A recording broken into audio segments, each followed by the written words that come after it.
Samantala, itinutulak ng Philippine delegation sa International Conference sa Geneva ang tinatawag na Enhanced Humanitarian Collaboration.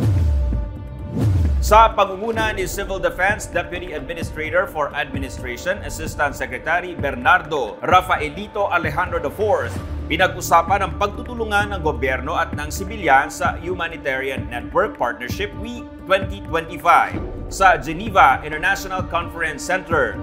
Lumahok ang OCD sa iba-ibang mga pulong at sesyon na siyang nakatutok sa updates, mga pag-aaral at future strategies sa International Search and Rescue Advisory Group, United Nations Disaster Assessment and Coordination na tinatawag na Anticipatory Action, sa kasalukuyang geopolitical situation at financial constraints o kakulangan sa budget, mayroong nagkakaisang panawagan sa naturang event ng tulungan ng tinatawag na humanitarian community. Ito ay para maiwasan ang global crisis at mas maprotektahan ang tinatawag na vulnerable populations.